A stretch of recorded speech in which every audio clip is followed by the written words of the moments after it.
আমি গত 2 জুমায় আউযু বিল্লাহি মিনাশ শাইতানির রাজিম এবং বিসমিল্লাহির রহমানির রহিমের তাফসীর করার জন্য চেষ্টা করেছি। এই 2টি আয়াতের মধ্যে আমাদের মূল শিক্ষা ছিল শয়তান মরদুদ, বিতাড়িত শয়তান থেকে আল্লাহ তাআলার কাছে আশ্রয় প্রার্থনা করা এবং সকল ভালো কাজের শুরুতে আল্লাহর নাম নিয়ে শুরু করা। সংক্ষেপে যদি বলি তাহলে এই 2টি শিক্ষা আমাদের জন্য ছিল। আজকে পবিত্র কালামের যেই সূরার প্রথম 2টি আয়াত পাঠ করেছি এটার তাফসীর করব। আমার তাফসীরটা 3টা স্তরে হবে। প্রথম হবে অনুবাদ, এরপরে সূরা ফাতিহার ফজিলত, এরপরে সূরা ফাতিহার তাফসীর করব। তাফসীরের শেষে এই আয়াত 2টি থেকে আমাদের জন্য কি শিক্ষা আছে সেটি বলবার জন্য চেষ্টা করব ইনশাআল্লাহ। সম্মানিত হাজিরিন, সূরা ফাতিহা এমন একটি সূরা, এই সূরা পৃথিবীতে আল্লাহ তাআলা যত সূরা অবতীর্ণ করেছেন, আল্লাহ পাক আসমান থেকে যত ওহী নাজিল করেছেন, সমস্ত ওহীর মধ্যে কোরআনুল কারীমে যত সূরা নাজিল করেছেন সমস্ত সূরার মধ্যে এই পৃথিবীর মধ্যে সবচাইতে বেশি পঠিত, এই পৃথিবীর মধ্যে সবচাইতে বেশি তেলাওয়াত করা হয়েছে, সবচাইতে বেশি তেলাওয়াত করা হচ্ছে এবং হবে যেই সূরা, সেই সূরাটির নাম হচ্ছে সূরাতুল ফাতিহা। সবচাইতে বেশি এই সূরাটি পাঠ করা হয়। এই সূরার মধ্যে মোট আয়াত সংখ্যা 7। এই জিনিসগুলো আমরা মাঝে মধ্যে আপনারা শুনলে ইনশাআল্লাহ বুঝবেন আমার বিশ্বাস। বাকি আপনারা এগুলো পর্যালোচনা করবেন, স্ত্রীর সাথে, ছেলের সাথে, মেয়ের সাথে শেয়ার করবেন, তাহলে আপনারও মুখস্থ হয়ে যাবে, আপনার বাচ্চারও মুখস্থ হয়ে যাবে। সূরা ফাতিহা সহজ জিনিস, আল্লাহ এটাকে এত সুন্দর করে সহজ করে নাজিল করেছেন।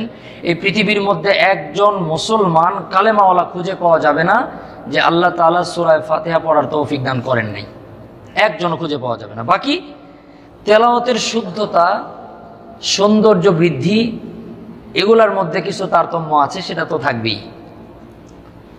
তো আমরা এটা পর্যালোচনা করব, তাহলে জিনিসগুলো আমাদের মুখস্থ থেকে যাবে ইনশাআল্লাহ, হৃদয়ে গেঁথে যাবে।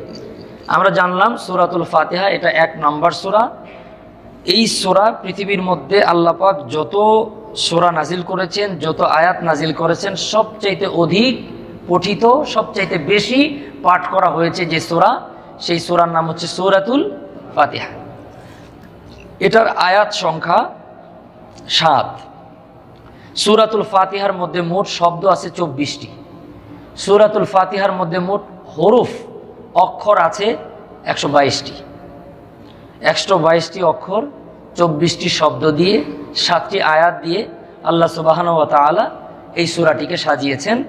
সূরাটির অনেকগুলি নাম আছে, আমি তাফসিরে গেলে বলবো ইনশাআল্লাহ। তো প্রথম 2-3টি কথা মনে রাখবো। সূরার নাম সূরাতুল ফাতিহা, আরও কিছু নাম আছে আমি পরে বলছি। এই সূরা পৃথিবীর মধ্যে সবচাইতে বেশি পঠিত। এই সূরার আয়াত সংখ্যা 7, শব্দ সংখ্যা 24, হরফ সংখ্যা 122। সূরাটি মক্কায় অবতীর্ণ। কোরআনের মধ্যে যত আয়াত আছে সমস্ত আয়াত 2 ভাগে বিভক্ত, মাক্কি এবং মাদানী। মাক্কি এবং মাদানী আয়াতগুলি ভাগ করা হয়েছে এইভাবে: হিজরতের পূর্বে নাজিলকৃত সকল আয়াত, সকল সূরাকে মাক্কি সূরা বলা হয়। হিজরতের পরে অর্থাৎ নবীজি মক্কা থেকে মদিনায় যাওয়ার পরে যে নাজিল হয়েছে এগুলাকে বলা হয় মাদানী, যদিও মক্কায় অবতীর্ণ হয়ে থাকে। মানে হিজরতের পরে নাজিল হয়েছে, মদিনায় নাজিল হয় নাই, অন্য জায়গায় হয়েছে, এরপরেও সেটা মাদানী। হিজরতের আগে নাজিল হয়েছে, মক্কায় হয় নাই, অন্য কোথাও হয়েছে, এরপরেও সেটা মাক্কি। অর্থাৎ কোরআনের প্রতিটা আয়াতকে মাক্কি এবং মাদানী বিভক্ত করা হয় এইভাবে: হিজরতের পূর্বে নাজিলকৃত আয়াত এবং সূরাগুলি মাক্কি, হিজরতের পরে নাজিলকৃত আয়াত এবং সূরাগুলিকে বলা হয় মাদানী। সেই হিসেবে সূরাতুল ফাতিহা এটা মাক্কি সূরা। তো প্রথম আমরা এই সূরার সরল বাংলা অনুবাদ পড়ব। আল্লাহ রাব্বুল আলামিন বলেন, বিসমিল্লাহির রহমানির রহিম।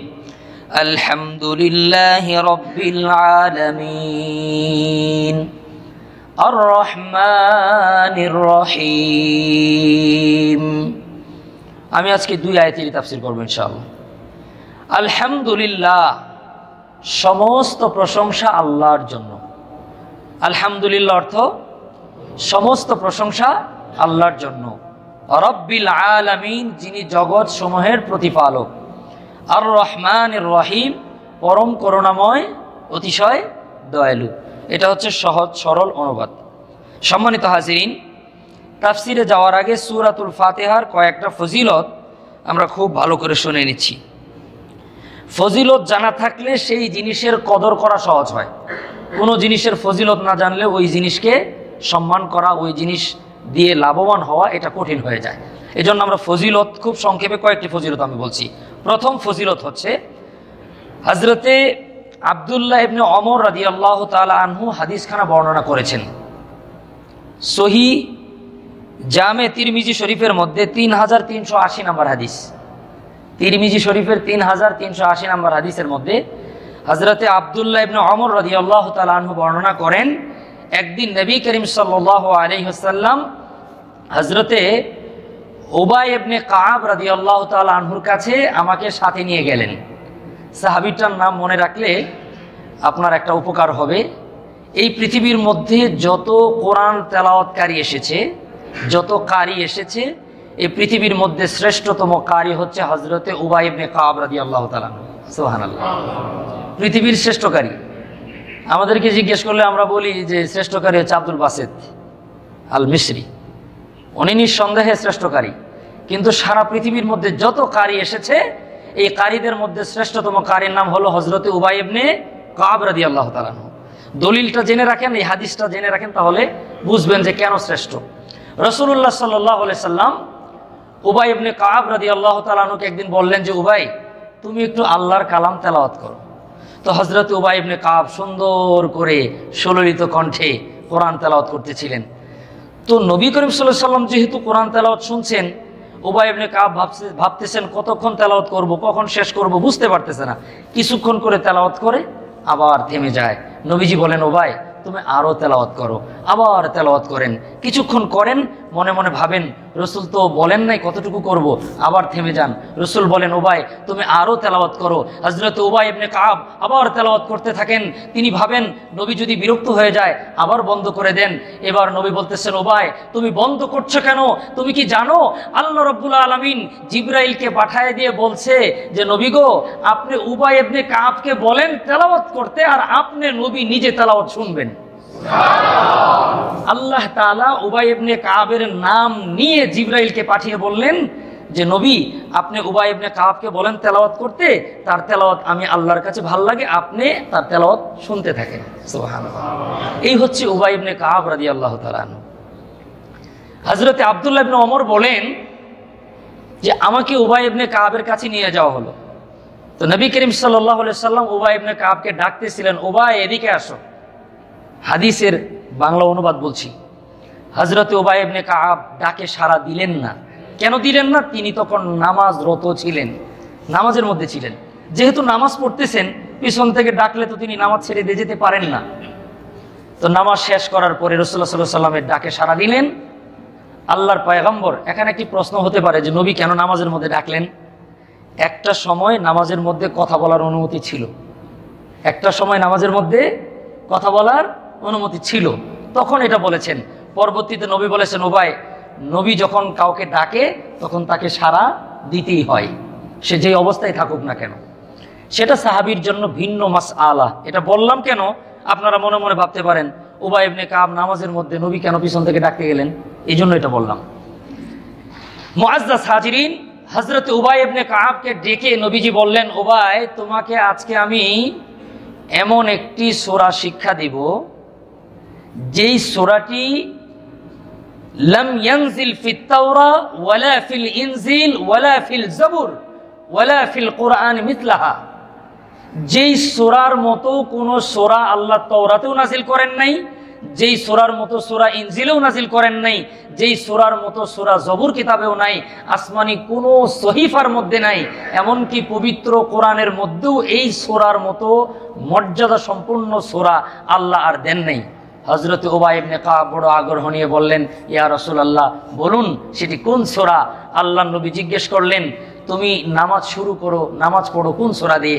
হযরত উবাই ইবনে কাব বললেন, ইয়া রাসূলুল্লাহ, আমি তো নামাজ শুরু করি আলহামদুলিল্লাহি রাব্বিল আলামিন, সূরাতুল ফাতিহা দিয়ে।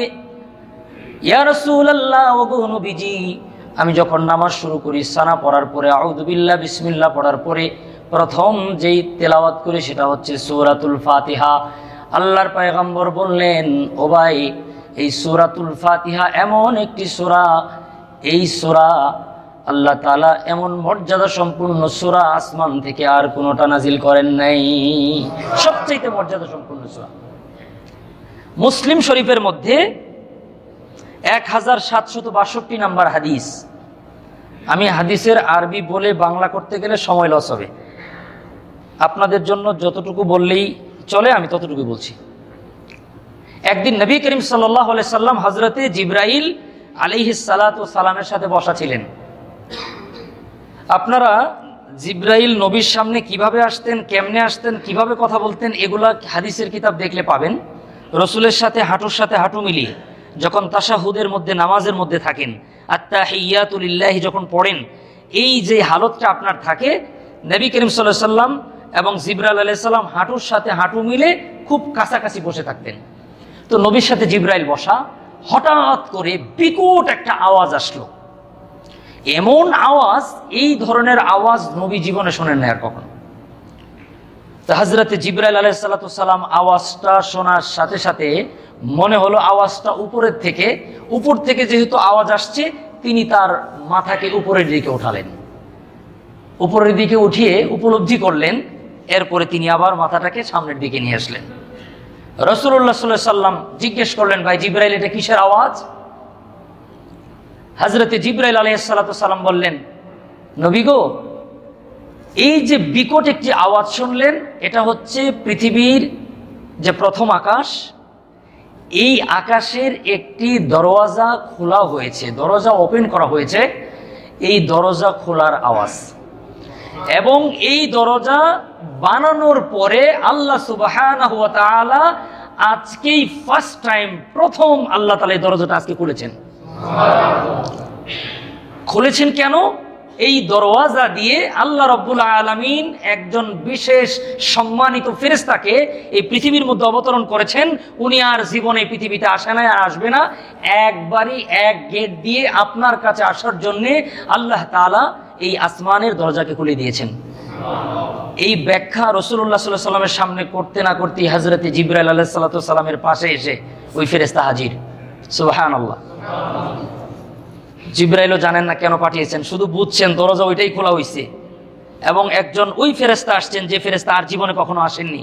কারণ জিবরাইল সমস্ত ফেরেশতাদের সর্দার, উনি জানার কথা, এতটুকু জানার কথা। কেন এসছেন?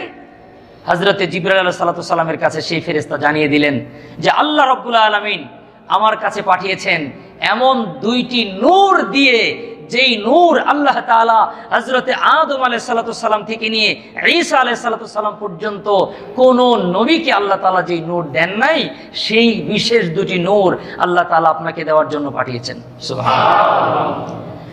আল্লাহর পয়গম্বর বড় আগ্রহ নিয়ে ওই ফেরেশতার দিকে উপলক দৃষ্টিতে তাকিয়ে আছেন। হযরতে জিবরাইল আলাইহিস সালাতু ওয়াস সালাম বললেন, ইয়া রাসূলুল্লাহ, ওগো নবীজি, এইমাত্র আমাকে আল্লাহ রাব্বুল আলামিনের পক্ষ থেকে প্রেরিত ফেরেশতা জানিয়ে দিলেন আল্লাহ তাআলা আপনাকে এমন দুইটা নূর দিলেন, যেই নূর একটি হলো সূরাতুল ফাতিহা আর একটি হলো সূরাতুল বাকারার শেষ 3 আয়াত। সূরাতুল বাকারার শেষ 3 আয়াত আমার বিষয় না। আল্লাহর পয়গম্বরকে জিবরাইল বললেন, নবী গো, আপনি আপনার উম্মত, আপনার সাহাবীদেরকে বলে দেন, কেউ যদি রাত্রবেলা সূরাতুল বাকারার শেষের 3টি আয়াত তেলাওয়াত করে আর ঘুমিয়ে যায়, আল্লাহ রাব্বুল আলামিনের রহমত, সারা রাত ইবাদতের সওয়াব পাবে। শুধু তাই নয়, জিবরাইল বলেন আল্লাহ রাব্বুল আলামিন সূরাতুল বাকারার শেষের 3 আয়াত তেলাওয়াতকারী বান্দার আমলনামায় তামাম রাত ভর কোরআন তেলাওয়াতের নেকি লিখে দেন। এই একটা নূর। আরেকটি নূর হলো সূরাতুল ফাতিহা। এটা এমন বরকতময় সূরা, এই সূরার বরকত আল্লাহ তাআলা অন্য কোন নবীকে দেন নাই। মুআজ্জাজ হাজিরিন, এই 2টি বিশেষ সংবাদ, এই আয়াতগুলি তো নাজিল হয়েই গেছে, কিন্তু এটার দাম কত, এটার মান কি, এটা বোঝানোর জন্য আল্লাহ তাআলা বিশেষ ফেরেশতা আসমানের বিশেষ দরজা দিয়ে নবী করিম সাল্লাল্লাহু আলাইহি সাল্লামের কাছে পাঠিয়ে দিলেন। এটা হলো 2 নম্বর ফজিলত। 3 নম্বর ফজিলত আমি খুব সংক্ষেপে বলছি। এই হাদিস আপনাদের সবার জানা আছে, আমি জানি, শুধু আমি স্মরণ করিয়ে দিই সংক্ষেপে। নবী করিম সাল্লাল্লাহু আলাইহি সাল্লামের সাহাবীগণ সফররত অবস্থায় ছিলেন। এক কাফের কওম সম্প্রদায়ের গোত্র নেতাকে সাপে কেটেছিল। তো সাপে কাটার পরে তো সাপের বিষক্রিয়ায় কাফেরদের দল নেতা সরদার সে মরণাপন্ন, মারা যাবে অবস্থা, কোনো দিশা খুঁজে না পেয়ে ছুটাছুটি করছে। নবী করিম সাল্লাল্লাহু আলাইহি সাল্লামের সাহাবীদের জামাতকে সামনে পেয়ে বললেন, তোমাদের মধ্যে কি এমন কেউ আছে যারা নাকি সাপে কাটা রোগীকে সুস্থ করতে পারে? নবী করিম সাল্লাল্লাহু আলাইহি সাল্লামের সাহাবা সরদার যিনি ছিলেন, আমির যিনি ছিলেন, তিনি বললেন যে হ্যাঁ, আমি চেষ্টা করে দেখতে পারি। তিনি কাছে গেলেন, সূরাতুল ফাতিহা পড়ে সাপে কাটা আক্রান্ত ব্যক্তির গায়ে ফু দিলেন। জখম যেখানে হয়েছে সেখানে ফু দিলেন। আল্লাহর দয়ায় সাথে সাথে আল্লাহ রাব্বুল আলামিন ওই সরদার যাকে সাপে কেটেছিল তিনি সুস্থ হয়ে গেলেন। তারা খুশি হয়ে 30টা ছাগল, 30টা বকরি হাদিয়া দিল। এখন সাহাবীরা পেরেশান, কোরআন তেলাওয়াত করে ফু দিয়েছি, এটার জন্য ছাগল নিলাম, এটা হালাল না হারাম বুঝতে পারতেছে না, খায় না। নবী করিম সাল্লাল্লাহু আলাইহি সাল্লামের কাছে গিয়ে ঘটনা বলার পরে রাসূল বললেন যে কি পড়েছিলা? তিনি বললেন সূরাতুল ফাতিহা পড়েছি।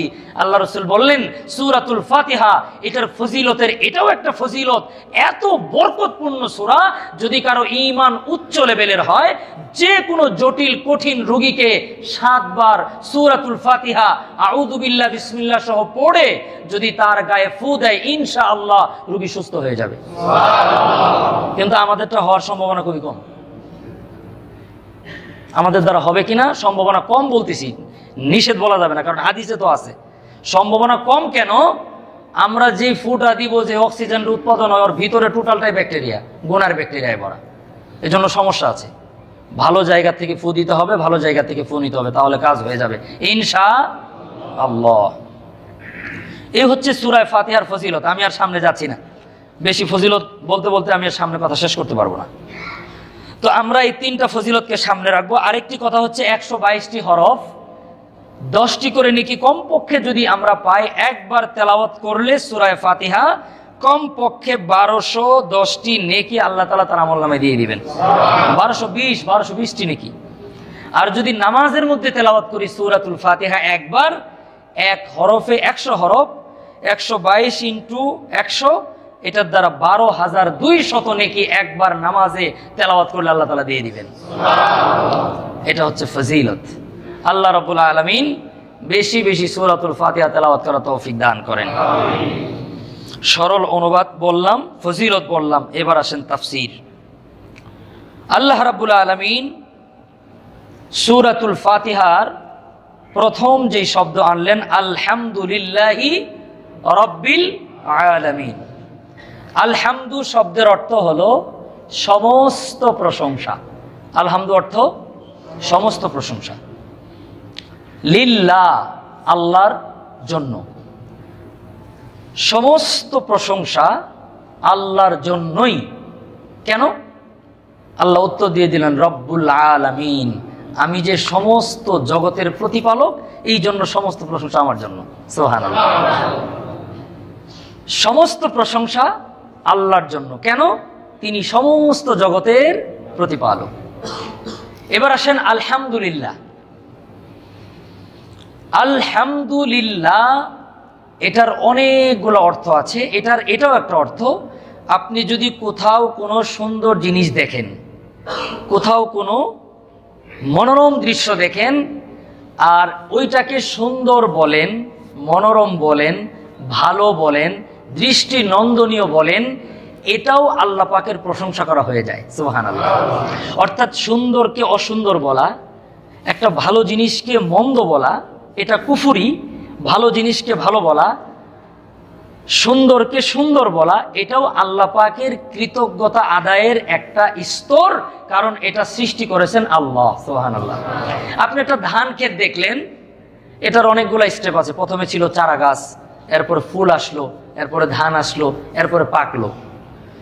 এটা দেখার পরে আপনি গভীরভাবে যদি তাকায় বলেন ধান ক্ষেতটা কত সুন্দর, এটা বলার দ্বারা আল্লাহ তাআলা আপনার আমলনামায় সওয়াব দান করবেন। কারণ আপনি যখন এটাকে সুন্দর বললেন, আল্লাহ রাব্বুল আলামিন খুশি হয়ে যায়। কারণ এই ধান গাছটা অন্য কেউ সৃষ্টি করেন নাই, সৃষ্টি করেছেন আল্লাহ। আপনি বললেন সুন্দর, বানিয়েছেন আল্লাহ।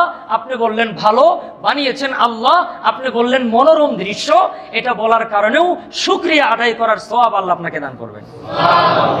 কারণ এই সব কিছুর রব আল্লাহ।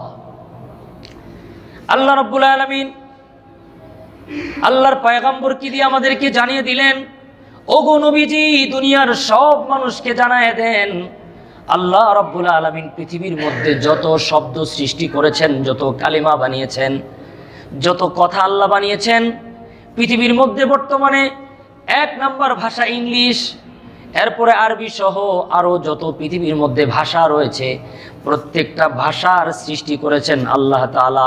আল্লাহ পাক বলেন, নবী গো, আপনার সাহাবীদেরকে জানায় দেন, আমি আল্লাহ রাব্বুল আলামিন যত ভাষা দুনিয়ার মধ্যে বানাইছি, সমস্ত ভাষার মধ্যে, সমস্ত বাক্যের মধ্যে, সমস্ত আয়াত এবং সূরার মধ্যে, সমস্ত কবিতা এবং গল্পের মধ্যে আমি আল্লাহর কাছে 4টি শব্দ বড় প্রিয়। 1 নাম্বার হলো সুবহানাল্লাহ, 2 নাম্বার আলহামদুলিল্লাহ, 3 নাম্বার লা ইলাহা ইল্লাল্লাহ, 4 নাম্বার আল্লাহু আকবার। আল্লাহর পয়গম্বর শিখাই দিলেন, চাইলে একসাথে বলতে পারে সুবহানাল্লাহি ওয়ালহামদুলিল্লাহি ওয়ালা ইলাহা ইল্লাল্লাহু ওয়াল্লাহু আকবার। এই 4টি শব্দ আল্লাহ চয়েস করেছেন, এই 4টি শব্দ আল্লাহ পছন্দ করেছেন। আল্লাহ নবীকে বললেন, নবী গো, আপনি আপনার উম্মতকে মেসেজটা পৌঁছায় দেন। পৃথিবীতে শব্দ যত আছে, বাক্য যত আছে, আয়াত যত আছে, সূরা যত আছে, যত ভাষা আছে, যত কবিতা আছে, যত গল্প উপন্যাস আছে, সবগুলার মধ্যে যত ওয়ার্ড আমরা মুখ দিয়ে বের করি, প্রত্যেকটা ওয়ার্ড বাই ওয়ার্ড আল্লাহ যাচাই বাছাই করে 4টি শব্দকে চয়েস করলেন, সুবহানাল্লাহ, আলহামদুলিল্লাহ, ওয়ালা ইলাহা ইল্লাল্লাহ, আল্লাহু আকবার। এই 4টি শব্দ কেউ যদি পড়ে, হাদিস আছে আল্লাহ রাসূল বলেন, যখন কেউ বলে সুবহানাল্লাহ, আল্লাহ বলেন সাদাক্তা। কেউ যখন বলেন আলহামদুলিল্লাহ, আল্লাহ বলেন সাদাক্তা। কেউ যখন বলে লা ইলাহা ইল্লাল্লাহ, আল্লাহ বলেন সাদাক্তা। কেউ যখন বলে আল্লাহু আকবার, আল্লাহ বলেন সাদাক্তা। অর্থাৎ আপনি যখন বলেন সুবহানাল্লাহ, বলেন সুবহানাল্লাহ, আল্লাহ বলে তুমি তো সত্য কথা বলেছো।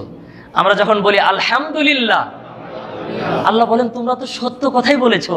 আমরা যখন বলি আল্লাহু আকবার, তখন আল্লাহ বলে বান্দা তুমি তো ঠিকই বলেছো। আমরা যখন বলি লা ইলাহা ইল্লাল্লাহ, আল্লাহ বলে বান্দা তোমরা ঠিকই বলেছো। এই যে আমরা এত কিছু বললাম, এরপরে যদি আমরা বলি আল্লাহুম্মা গফিরলি ওয়ারহামনি ওয়ারযুকনি, আমরা যদি এটা বলি, আল্লাহ বলেন তোমাদের উপর দয়া করলাম, তোমাদের রিজিক দিয়ে দিলাম, আমি আল্লাহ তোমার গুনাহ খাতা মাফ করে দিলাম। তো আল্লাহ পাক রব্বুল আলামিন এই 4টা শব্দ আল্লাহর সবচেয়ে প্রিয় শব্দ। এজন্য এটার মধ্যে, এই 4টার মধ্যে সবচেয়ে বেশি প্রিয় হলো আলহামদুলিল্লাহ। আল্লাহ পাক রব্বুল আলামিন এজন্য আলহামদু শব্দ দিয়ে তার কালামকে আল্লাহ তাআলা শুরু করেছেন। আলহামদুলিল্লাহি রাব্বিল আলামিন, সমস্ত প্রশংসা আল্লাহর জন্য। রব্বিল আলামিন, যিনি বিশ্ব জগতের প্রতিপালক। আল্লাহ এবং রব, আল্লাহ এবং রব 2টি শব্দের মধ্যে একটু পার্থক্য আছে। আল্লাহ আল্লাহ পাকের ইসমে জাত, রব আল্লাহ পাকের ইসমে সিফাত, আল্লাহ পাকের গুণবাচক নাম। আর আল্লাহ আল্লাহ পাকের জাতি নাম, মূল নাম। সম্মানিত হাজিরিন, আল্লাহ রাব্বুল আলামিন আল্লাহ তিনি আমাদেরকে সৃষ্টি করেছেন, তিনি আমাদেরকে বানিয়েছেন, সকল সৃষ্টি জগৎকে বানিয়েছেন। আর রব তিনি আমাদের প্রতিপালক। শুধুমাত্র আল্লাহ বানায়েছেন এটা না, আল্লাহ তাআলা আপনার আমার ভরণ পোষণ সব কিছুর দায়িত্ব আল্লাহ গ্রহণ করেছেন। এই কথা বাংলার মানুষ বিশ্বাস কম করে, মুখে মুখে বলে কিন্তু আসলে বিশ্বাস করে না। করলে পেটের জন্য হারাম খাবে, এটা হতেই পারে না। আপনি শুনলে অবাক হবেন। অবাক করা তথ্য বলছি, দিল দিয়ে কান দিয়ে কথাটা রেকর্ড করে নিয়ে যান, মনের ভিতরে অন্তরের খাতায় লিখে নিয়ে যান। আল্লাহ রাব্বুল আলামিন আপনার আমার দুনিয়াতে আসার 40 বছর আগে আল্লাহ তাআলা রিজিক পাঠিয়ে দিয়েছেন। আমি কতটুকু খাবো, কতটুকু পান করব, এটা আল্লাহ আপনার আমার দুনিয়াতে আসার আগেই পাঠিয়ে দিয়েছেন। আরেকটা অবাক করা তথ্য হলো, আপনার আমার যতটুকু রিজিক আছে, ওই রিজিক আমি রিজিকের পিছনে যতটুকু দৌড়াই, ওই রিজিক আমার পেটে যাওয়ার জন্য তার টেনশন, তার চেষ্টা, তার দোয়া, তার প্রচেষ্টা আপনার আমার চাইতে 70 গুণ বেশি। আমি বুঝাইতে পারছি কিনা জানি না। আমি একটা ডিম খাবো, ডিম আর আলু এখন সাওয়াউন, সমান সমান হয়ে গেছে। 4 আলুতে 1 হালি, 4 ডিমেও 1 হালি। 4টা আলু বড় সাইজের কিনতে গেলে 60 টাকা, ডিমের চাইতে আলুর দাম বেশি। আরো কয়দিন আগে কম ছিল, এখন বেশি হয়ে গেছে। তো ধরেন আপনি একটা ডিম খাবেন, আন্ডা এটা খাওয়ার জন্য একটা প্ল্যান আছে না? একটা আন্ডা ভাজতে গেলে তেল লাগবে, পেঁয়াজ লাগবে, কাঁচামরিচ লাগবে, এরপরে আরো সুন্দর করে ভাজতে গেলে আরো কত কিছু, এগুলো এখন রেসিপি বলার সময় নেই। আমি শুধু বলছি ডিম খাওয়ার জন্য একটা পরিকল্পনা, একটা স্বপ্ন, একটা প্রচেষ্টা আপনার আছে। টাকা নিয়ে বাজারে যাবেন, ডিম কিনবেন, বাসায় আসবেন, এরপরে ম্যাডামকে বলবেন, অথবা নিজেই ভেজে খাইলেন। এই যে একটা কাজ করলেন, এটার পিছনে আপনার যত মেধা ব্যয় হয়েছে, ওই ডিম আল্লাহর সৃষ্টি, ওই ডিম আল্লাহ তাআলার কাছে বলে, আল্লাহ আপনি তো আমাকে অমকের ছেলে অমকের জন্য বানিয়েছেন, আমি তো খুব ঝুঁকির মধ্যে আছি। ডিম তো অনেক শক্ত, তাই না? ঢেল মারলেও তো ফাটবে না।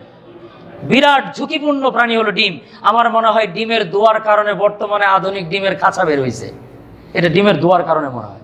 ডিম যে আল্লাহর কাছে কত দোয়া করছে, আল্লাহ যদি মানুষের পেটে না গিয়ে রাস্তায় পড়ে যায়, তাহলে তো আমার জীবনটাই ব্যর্থ হয়ে যাবে। আপনি তো বানাইছেন আব্দুর রহিমের ছেলে আব্দুল করিমের জন্য, কিন্তু আমি রাস্তায় যদি পিষে যাই, এই জন্য আল্লাহ ডিমের দিকে দয়া করে এখন আধুনিক খাঁচা বানিয়েছে। এই খাঁচার মধ্যে এমন কায়দায় ডিম সেট দেওয়া হয়, এই ডিম আপনার পিক আপ ভ্যানের মধ্যে চড়ে রাস্তার মধ্যে ঝাঁকি খাইতে খাইতে আসে, ডিম ফাটে না। এটা ডিমের দোয়ার ফসল মনে হয়। এই যে আপনি আমি এই রিজিকের জন্য এত চেষ্টা করি, আল্লাহ রাসূল বলেন ওই রিজিক ওই বান্দার পেটে যাওয়ার জন্য, ওই ডিম ওই বান্দার পেটে যাওয়ার জন্য আপনি আমি যত চেষ্টা করি, সে আরো 70 গুণ বেশি চেষ্টা করে। এরপরেও পাগলামি আমাদের থামবে না, কারণ টেনশন তো, ডিম তো আমাকেই খাইতে হবে, ডিম কি আর আমার পেটে আসবে নাকি? এই বুঝ অনেক কঠিন, এটাই আখেরাতের জ্ঞান। এই জন্য দাওয়াত ও তাবলীগে একটা কথা বলে যে দুনিয়া বোঝা সহজ, করা কঠিন, আখেরাত বোঝা কঠিন, করা সহজ। কি বললাম কথাটা বুঝছেন? দুনিয়া বোঝা সহজ, করা কঠিন, আখেরাত বোঝা কঠিন, করা সহজ। একটা ল্যান্ড ক্রুজার গাড়ি, উত্তরায় অভিজাত একটা ফ্ল্যাট 5 কোটি টাকা দামের, এরপরে সিঙ্গাপুরেও একটা সেকেন্ড হোম, দুবাইয়ে আপনার অনেক কিছু থাকবে, বুরুজ আল খলিফায় গিয়ে থাকবেন, অনেক মজা করবেন। এটা কোন পাগলে না বুঝে? যেটার 90% মস্তিষ্ক খারাপ, এটাও এটা বুঝে। এই যে এখন যেটা বুঝাইলাম, সবাই এটা বুঝে, কিন্তু সবার কি কপালে জোটে? 1 লক্ষ মানুষ চেষ্টা করার পরে এই দামি গাড়ি একজন কি কিনতে পারে? সবার কপালে জোটে না। অর্থাৎ দুনিয়া বুঝা সহজ, করা কঠিন, আখেরাত করা সহজ, বুঝা কঠিন।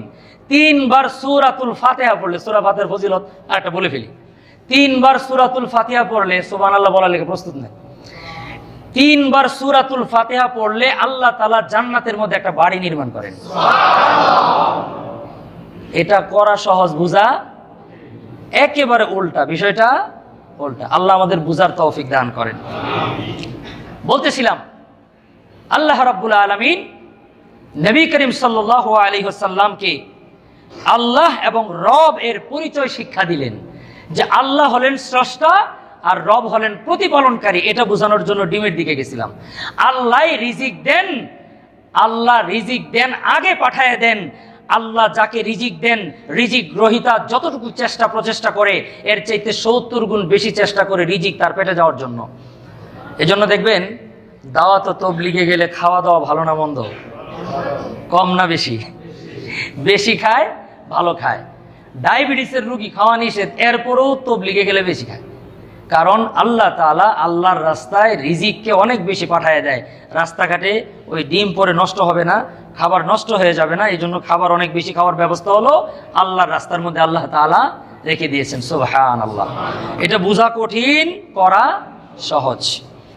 তো রব এবং আল্লাহ, আমি খুব সংক্ষেপে বললাম, আল্লাহ যিনি আমাদেরকে বানিয়েছেন, আমাদেরকে সৃষ্টি করেছেন, আর রব হলো তিনি যিনি আমাদের প্রতিপালন করেন। তো আল্লাহ বললেন যে সব কিছুর প্রশংসা একমাত্র আল্লাহর জন্য। ভালো থাকেন আর মন্দ থাকেন, সুস্থ থাকেন আর অসুস্থ থাকেন, আলহামদুলিল্লাহ আলা কুল্লি হাল, যে কোনো অবস্থার মধ্যে আল্লাহর প্রশংসা করতেই হবে, এর কোনো বিকল্প নেই। অনেকেই মনে মনে ভাববেন এই মুসিবতের মধ্যে কি আলহামদুলিল্লাহ বলতে হবে? হ্যাঁ, মুসিবত আলহামদুলিল্লাহ বলতে হবে। বিপদ যতই হোক আপনার আবার মুখ থেকে আসবে হলো আলহামদুলিল্লাহ। কারণ আল্লাহ রাসূল বলেন আল ঈমানু নিসফানে, ঈমান দুটি পার্ট, ঈমানের দুটি অংশ, ঈমানের দুটি জুজ। নিসফুন আস-সাবর, নিসফুন আশ-শুকর। 1 নম্বর পার্ট হচ্ছে ধৈর্য, 1 নম্বর পার্ট হচ্ছে সবর, আর 2 নম্বর পার্টের নাম হলো শুকর। অর্থাৎ ধৈর্য এবং কৃতজ্ঞতা, ধৈর্য এবং কৃতজ্ঞতা, এই দুইটার সমন্বয় হলো ঈমান। এই দুই চাকা মিলে হলো ঈমান। যার মধ্যে সবর যত বেশি, ঈমান তত বেশি। শুকরিয়া যার মধ্যে যত বেশি, ঈমান তার তত বেশি। এজন্য বিপদে ধৈর্য ধরবেন, শুকরিয়া আদায় করবেন। নিয়ামত পেলে শুকরিয়া আদায় করবেন। এই গুণ যার মধ্যে যত বেশি, আল্লাহ তাআলা তার ঈমান ততই বেশি দান করেছেন। আল্লাহ রাব্বুল আলামিন আমাদেরকে পরিপূর্ণ ঈমান নসিব করেন। এরপরে আসেন আলামিন। মনে হয় আর রহমানির রহিমটা আজকে করা যাবে না, আমি শুধু আলামিন করে শেষ করব। আসলে 30 পারা কোরআন শেষ করতে আমি জানি না, আল্লাহ তাআলা এখানে রিজিক নাও রাখতে পারেন, আবার হায়াতও শেষ হয়ে যেতে পারে। নরমালি করতে গেলে 5 থেকে 7 বছর সময় লাগবে কমপক্ষে, যদি আমরা আস্তে আস্তে করতে থাকি। তো করতে থাকি যতটুকু যেতে পারি, নিয়ত করে গেলাম, না পারলে কবরে গিয়ে আল্লাহরে বলবো আস্তে আস্তে দেন, পড়তে থাকি। সম্মানিত হাজিরিন, আল্লাহ তাআলা বলেন আলহামদুলিল্লাহি রাব্বিল আলামিন, যিনি বিশ্ব জগতের প্রতিপালক, সমস্ত জগতের প্রতিপালক। আলামিন শব্দের ব্যাখ্যা বাংলাদেশ ধান গবেষণা ইনস্টিটিউট মসজিদে করা একটু কঠিন। কারণ হচ্ছে এখানে আলহামদুলিল্লাহ সুম্মা আলহামদুলিল্লাহ, চরম শ্রদ্ধেয়, অত্যন্ত সম্মানিত, এখানে এক ঝাঁক আল্লাহর বিশেষ বান্দা বিজ্ঞানীরা থাকেন। কারণ সোলার সিস্টেম, সৌরজগৎ, বিজ্ঞান নিয়ে কথা বলা, আমরা যারা মাদ্রাসা ব্যাকগ্রাউন্ড থেকে এসেছি, কারণ আমাদেরকে তো পরিকল্পিতভাবে প্রতিবন্ধী বানায় দেওয়া হয়েছে যে কোরআন পড়বা কিন্তু বিজ্ঞান পড়তে পারবে না, আর আপনাদেরকে বলে দিয়েছে বিজ্ঞান পড়বা কিন্তু কোরআন বুঝতে পারবে না। তো আমরা হইছি অর্ধেক, আপনারা হইছেন অর্ধেক, যে কারণে আপনারাও পরিপূর্ণ বুঝেন না, আমরাও পরিপূর্ণ বুঝি না। একেবারে জাগা মতো মার দিয়ে দিয়েছে যারা আমাদের দুশ্মন ছিল। শিক্ষা, সংস্কৃতি, রাজনীতিটাকে মুসলমানদের থেকে এমন ভাবে কাট আপ করে নিয়ে গেছে, কাট করে নিয়ে গেছে যে আগামী 50 বছর কেন 100 বছর পর্যন্ত যদি আমরা সুপরিকল্পিতভাবে চেষ্টা করি মুসলমানরা কামব্যাক করবে পৃথিবীতে, সম্ভব না। কারণ শিক্ষা শেষ, সংস্কৃতি শেষ, রাজনীতিও শেষ। সকল মুসলিম দেশের নেতারা কেউ পা চাটে, কেউ জুতা চাটে, কেউ মোজানাকে নিয়ে বসে আছে যে কার কত অনুগ্রহ নিয়ে নেক্সট ক্ষমতায় আসা যায়, ক্ষমতায় থাকা যায়। এটা নিয়ে সারা বিশ্বের সকল মুসলিম নেতারা ইহুদি এবং নাসারাদের দালালির মধ্যে নিয়োজিত আছে। টোটাল বিশ্ব নেতারা, টোটাল বিশ্ব নেতাদের বাস্তব চিত্র। যে কারণে আমরা আসলে এই যে আলামিনের ব্যাখ্যা বুক খুলে মন খুলে এতক্ষণ যেভাবে বলছি, এভাবে বলাটা আমার জন্য একটু কঠিন। আবার যারা বিজ্ঞান নিয়ে পড়েছেন, সায়েন্স পড়েছেন, তারাও আবার আলহামদুলিল্লাহ রাব্বিল আলামিন শুদ্ধ করে পড়া তাদের জন্য অনেক কঠিন। হাই উচ্চারণ করতে পারে না, হাটা উচ্চারণ করবে এটা পারে না বাংলাদেশের মানুষ। আল্লাহ আমাদের উভয়কে আমাদের ভুল থেকে মানে বের হয়ে এসে আল্লাহর কোরআন বুঝার তৌফিক আমাদেরকে দান করেন। এখানে একটি কথা বলা বাহুল্য, যেহেতু বিজ্ঞানের কথা এসেছে, অনেকেই বলে যে কোরআন বিজ্ঞানময়। এটা একটি ভুল কথা। কোরআন বিজ্ঞানময় না, কোরআন বিজ্ঞানের ঊর্ধ্বে। এই কথাটা আমরা সবাই মনে রাখবো, কোরআন বিজ্ঞানের ঊর্ধ্বে। আমি চ্যালেঞ্জ করতে পারি, আমি শুধু একটা থিওরি বলি, পৃথিবীর সমস্ত বিজ্ঞানীরা কোনোদিন এটা মানে ক্রস করে সামনে যেতে পারবে না। আল্লাহ তাআলা কোরআনের মধ্যে 14-15 রকমের পুরুষ এবং নারীর সাথে স্বামী স্ত্রীর সম্পর্ক আল্লাহ তাআলা হারাম করে দিয়েছেন। পৃথিবীর কোনো মেডিকেল সায়েন্স প্রমাণ করতে পারবে না যে বিবাহের জন্য যেই সকল তথ্য উপাত্ত প্রয়োজন হয়, বিবাহের জন্য যে উপকরণগুলো দরকার, এই 14-15 রকমের নারী এবং পুরুষ সকলের মধ্যে সবকিছু আছে, টোটালি আছে। একটা গুণাগুণ মা, বোন, খালা, ফুফু এবং আপন ছেলে, চাচা, ভাতিজা, বাবা, দাদা, নানা, এদের মধ্যে স্বামী স্ত্রীর মধ্যে যে সকল গুণাবলী প্রয়োজন আল্লাহ তাআলা এই 14 এবং 15 প্রকারের নারী এবং পুরুষের মধ্যে সব কিছু দিয়ে দিয়েছেন। কিন্তু আল্লাহ বলেছেন এদের সাথে এদের বিয়ে আবাদুল আবাদ হারাম। পৃথিবীর কোনো বিজ্ঞানী বলতে পারবে না যে আমি মেডিকেল সায়েন্স দিয়ে প্রমাণ দিব যে আল্লাহ এটাকে কেন হারাম করছে। বিজ্ঞান এখানে নীরব, চুপ, বলতে পারবে না মাকে কেন বিয়ে করা হারাম, বোনকে কেন বিয়ে করা হারাম। আমার স্ত্রীর মধ্যে যে গুণাবলী আছে আমার মার মধ্যেও সেই গুণাবলী আছে। এখানেই আল্লাহ তাআলা বিজ্ঞানের চাইতে যে কোরআন কত উঠবে এটা বোঝানোর জন্য আল্লাহ এই আয়াত নাজিল করে আমাদের উপর চ্যালেঞ্জ ছুড়ে দিলেন, পৃথিবীর মধ্যে কিয়ামত হয়ে যাবে কিন্তু বিজ্ঞান এটা কোনোদিন এটার কোনো জবাব দিতে, এরকম শত শত প্রশ্ন কোরআনের মধ্যে আছে যেগুলো বিজ্ঞান চুপ, বলতেই পারবে না, কারণ এটার উত্তর মানুষের মস্তিষ্কে তো আল্লাহ দেনই নাই। এজন্য আমরা বলবো কোরআন বিজ্ঞানের ঊর্ধ্বে। যেখানে বিজ্ঞান ব্যর্থ সেখান থেকে কোরআনের যাত্রা শুরু। এই কথাটা আমরা মনে রাখবো ইনশাআল্লাহ। আল্লাহ রাব্বুল আলামিন বলেন আলহামদুলিল্লাহি রাব্বিল আলামিন, সমস্ত প্রশংসা ওই আল্লাহর জন্য যিনি সমস্ত জগতের প্রতিপালক। আমরা শুধু একটা জগতের মধ্যে বাস করি, সেটার নাম হলো পৃথিবী। এছাড়া আরো যত গ্রহ, উপগ্রহ, নক্ষত্র, আরো যা কিছু আছে, আমি প্রথমেই বলে নিয়েছি বিজ্ঞানীদের প্রতিষ্ঠানে আলামিনের ব্যাখ্যা করাটা কঠিন। এজন্য আমার যদি কোনো শব্দ, কোনো তথ্যের মধ্যে ভুল হয় আল্লাহর রাস্তায় ক্ষমা করে দিবেন এবং আমাকে বলে দিবেন যে এটা এটা হবে, তাহলে আমি শিখে নিব ইনশাআল্লাহ। আল্লাহ রাব্বুল আলামিন বললেন আমি সমস্ত জগতের প্রতিপালক, এই জন্য সমস্ত প্রশংসার মালিক একমাত্র আমি, আমারই প্রশংসা করবা। আলহামদুলিল্লাহ বললেও আমার প্রশংসা, তোমরা যদি বলো এই মসজিদটা খুব সুন্দর, এই কথাটা বললেও তার আমলনামায় সওয়াব হবে। কারণ এই মসজিদের যত কাঁচামাল, এটার যা কিছু মূল উপকরণ দিয়েছেন কে? আল্লাহ। তখন আল্লাহ খুশি হয়, বান্দা যখন সুন্দর বলে আল্লাহ তাআলা তখন খুশি হয়ে যায়। সম্মানিত হাজিরিন, তো আল্লাহ বললেন যে আমার প্রশংসা এজন্য করবা আমি সমস্ত জগতের প্রতিপালক। এখন জগৎ তো অনেকগুলা, তো এর আগে একটি কথা না বললেই নয়, মৌলিক জগৎ হলো 3টা। মৌলিক জগৎ কয়টা? একটা হলো সুখের জগৎ, আর একটা হলো দুঃখের জগৎ। সুখের জগৎ যেটা আল্লাহ বানিয়েছেন সেখানে শুধু সুখ আর সুখ, সুখ আর সুখ, সেখানে দুঃখ, কষ্ট, যন্ত্রণা, টেনশন বলতে কোনো কিছু, সেই জগতের নাম হলো জান্নাতের জগৎ।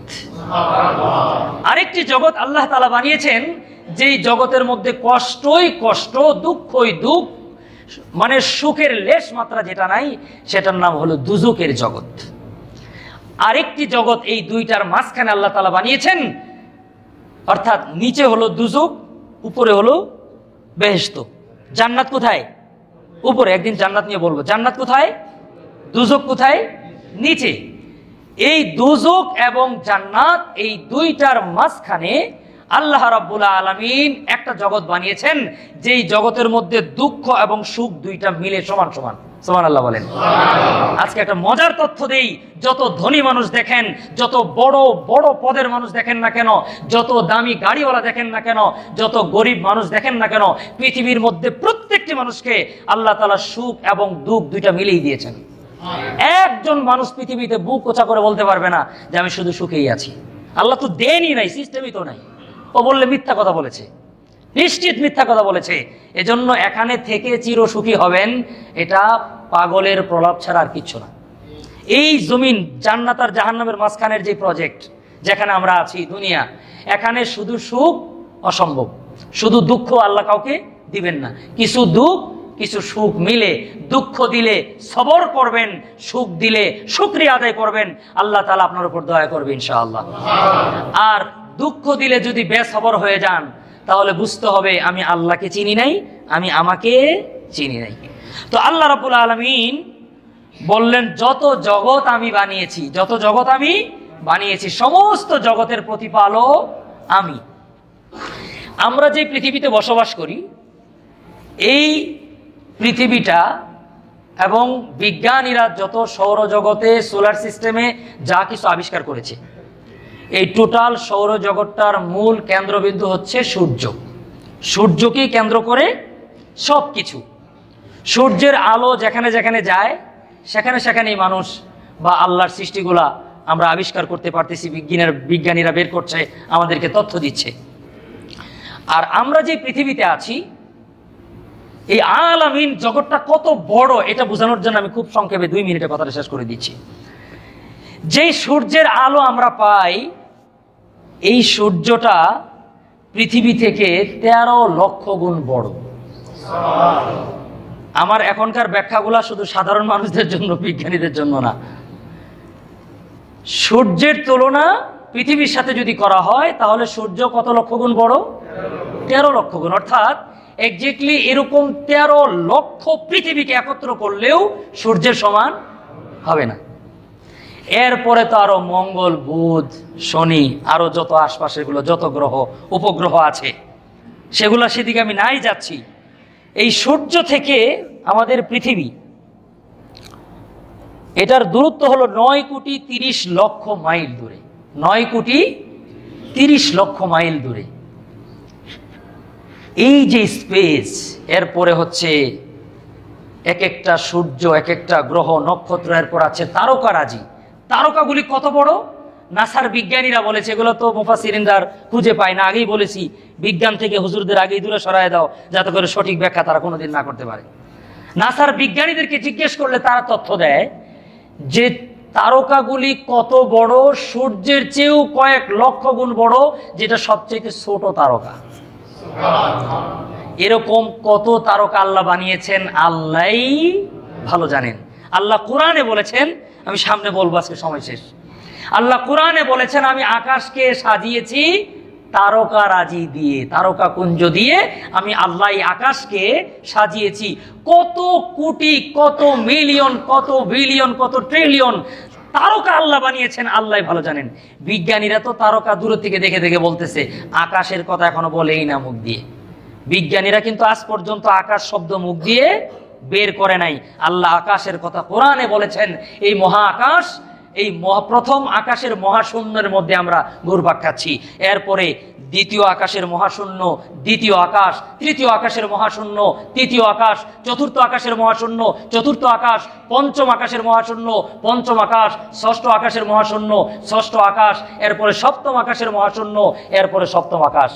একটার চাইতে একটা বড়। কত বড়?